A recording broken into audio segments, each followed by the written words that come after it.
Monsieur le secrétaire général des Nations Unies, cher Ban Ki-moon, Mesdames, Messieurs les chefs d'État et de gouvernement, Madame la secrétaire exécutive de notre conférence, Mesdames, Messieurs les ministres, c'est un jour historique que nous vivons. La France accueille 150 chefs d'État et de gouvernement, des milliers de délégués venus de tous les continents. Jamais une conférence n'avait accueilli autant d'autorités venues d'autant de pays. Mais jamais, je dis bien jamais, l'enjeu d'une réunion internationale n'avait été aussi élevé. Car il s'agit de l'avenir de la planète, de l'avenir de la vie. Et pourtant, il y a 2 semaines, ici même à Paris, c'est la mort que semait un groupe de fanatiques dans les rues. Je veux ici vous exprimer la reconnaissance du peuple français pour toutes les marques de soutien, tous les messages, tous les signes d'amitié que nous avons reçus depuis le 13 novembre. Ces événements tragiques nous affligent, mais en même temps nous obligent. Ils nous forcent à nous concentrer sur l'essentiel. Votre présence soulève un immense espoir que nous n'avons pas le droit de décevoir, car ce sont des peuples et des milliards d'êtres humains qui ont le regard porté sur nous. Je n'oppose pas la lutte contre le terrorisme à la lutte contre le réchauffement climatique. Ce sont 2 grands défis mondiaux que nous devons relever, parce que nous devons laisser à nos enfants davantage qu'un monde libéré de la terreur. Nous leur devons une planète préservée des catastrophes, une planète viable. L'année que nous venons de vivre a été l'année de tous les records. Record de température, record de concentration de CO2, record du nombre d'événements climatiques extrêmes, sécheresse, inondations, cyclones, fonte des glaces, hausse du niveau de la mer, acidification des océans.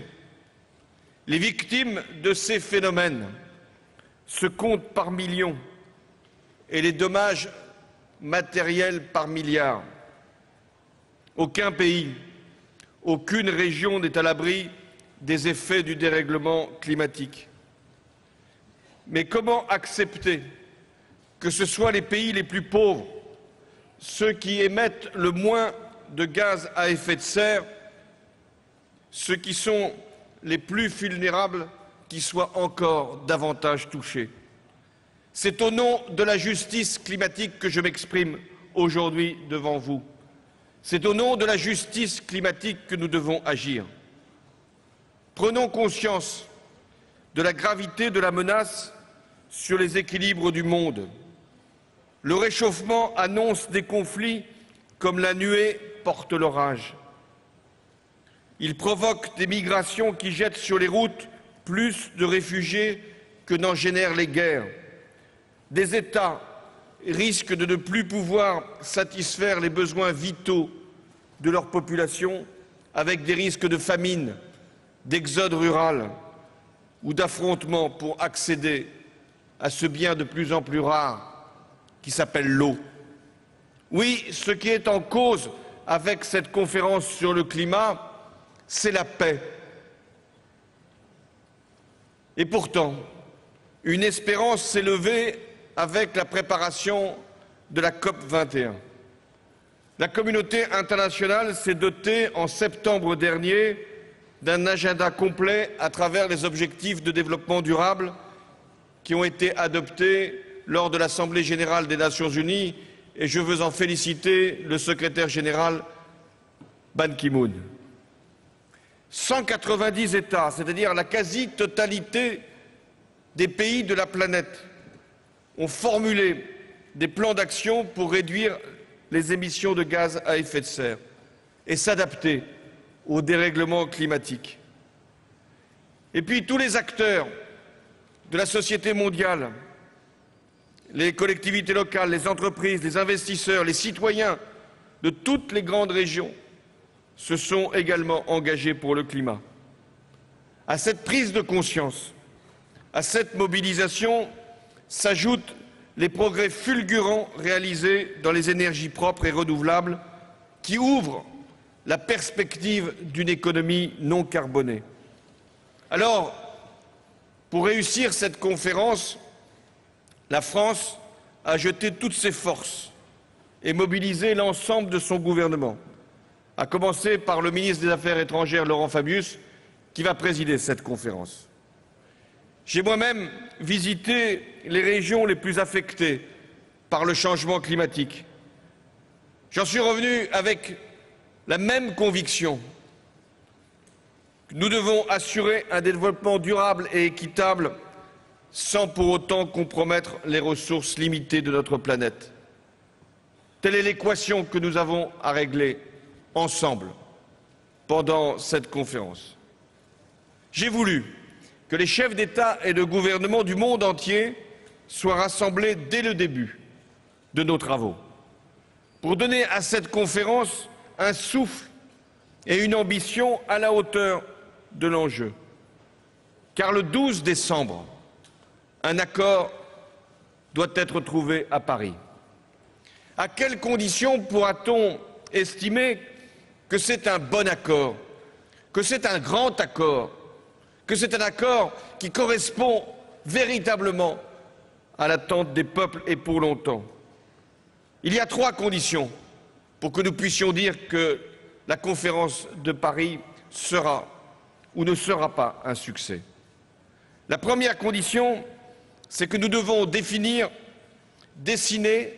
une trajectoire crédible permettant de contenir le réchauffement climatique en dessous des 2 degrés Celsius ou même 1,5 degré si c'est possible. Il faudra, pour que nous soyons sûrs d'être sur cette trajectoire, prévoir une évaluation régulière de nos progrès au regard des conclusions de la science et donc mettre en place un mécanisme de révision à la hauteur de nos engagements avec des rendez-vous tous les 5 ans. La deuxième condition, c'est que nous apportions aux défis climatiques une réponse solidaire. Aucun État ne doit pouvoir se soustraire à ses engagements, même si un mécanisme de différenciation pourra prendre en compte les niveaux de développement et les situations. Aucun territoire ne doit être laissé seul face au dérèglement climatique, et notamment les pays les plus vulnérables. Je pense à ces îles qui peuvent, à brève échéance, purement et simplement disparaître. Et je veux ici en être leur porte-parole, parce que c'est la biodiversité et la diversité même de la planète qui sont en cause. Tirons-en les conclusions. L'accord doit être universel, différencié et contraignant. Les pays développés doivent assumer leurs responsabilités historiques. Ce sont eux qui ont émis pendant des années le plus de gaz à effet de serre. Les pays émergents doivent accélérer leur transition énergétique. Les pays en développement doivent être accompagnés dans leur adaptation aux impacts climatiques. D'où la nécessité de dégager des financements pour faciliter les transferts de technologies. Nous avions fixé, c'était à Copenhague, l'objectif des 100 milliards. Aujourd'hui, ce n'est pas un objectif que nous devons fixer. Ce sont des ressources que nous devons dégager avec des garanties sur leur origine et sur leur accessibilité. Enfin, la troisième condition pour qu'il y ait un accord à Paris, c'est que toutes nos sociétés, dans leur grande pluralité, diversité se mettent en mouvement. L'ensemble des dirigeants locaux, des investisseurs, des acteurs économiques et sociaux, des citoyens et même des grandes consciences, des religions, tout ce qui contribue à ce qui façonne l'esprit public mondial, tout ce mouvement doit comprendre que la donne a changé. Là est la clé pour relever le défi climatique. Je veux rendre hommage à cet instant à tous les pionniers de la cause écologique, à tous les précurseurs qui, il n'y a pas si longtemps, devaient affronter l'incrédulité ou le dédain pour leurs alertes et leurs propositions. En quelques années, les esprits ont profondément évolué. Les entreprises et les acteurs financiers, hier réticents, sont désormais prêts à s'engager et à modifier leur comportement. Faut-il encore leur envoyer les signaux indispensables? C'est l'enjeu de l'introduction progressive du prix du carbone pour que les émissions de gaz à effet de serre aient un coût qui corresponde aux dommages infligés à la planète. Et pour que les choix d'investissement soient peu à peu modifiés afin que toutes les technologies puissent être accessibles à tous. Mesdames et Messieurs les chefs d'État et de gouvernement, pour résoudre la crise climatique, je vous le dis franchement, les bons sentiments, les déclarations d'intention ne suffiront pas. Nous sommes au bord d'un point de rupture. Paris doit être le départ d'une profonde mutation. Nous ne pouvons plus considérer la nature comme un vulgaire et inépuisable réservoir de ressources destiné à notre seul et plein accomplissement. Cette transformation est à la fois une obligation morale et une opportunité mondiale, parce qu'elle nous ouvre des possibilités de développement avec des énergies renouvelables, des modes de transport propres, le recyclage des déchets, l'agroécologie, la préservation de la biodiversité, l'accès de tous aux biens publics mondiaux. Ainsi, en rendant l'électricité accessible à tous, et notamment en Afrique, c'est plus que la lumière qui sera apportée, c'est la connaissance, c'est l'éducation, c'est le développement. Nous sommes en ce premier jour de la conférence au pied du mur. Ce mur, il est fait de l'addition de nos égoïsmes, de nos appréhensions, de nos résignations. Ce mur, il est construit sur l'indifférence, l'insouciance, l'impuissance. Ce mur, il n'est pas infranchissable. Tout dépend de nous. Mesdames et Messieurs les chefs d'État et de gouvernement, sur vos épaules repose l'espoir de toute l'humanité. Je mesure, moi-même, dans la tâche que j'accomplis, combien combiner l'impératif de l'urgence avec ce qu'elle implique, y compris avec les événements tragiques, et les choix du long terme. Oui, cet équilibre n'est pas facile à trouver, mais là encore, il nous oblige. Notre plus grand défi, c'est de passer d'une mondialisation fondée sur la compétition à un modèle basé sur la coopération, où il sera plus rentable de protéger que de détruire. Nous devons penser la planète comme un espace unique, établir un pacte d'équité entre le Nord et le Sud et un partenariat entre l'homme et la nature.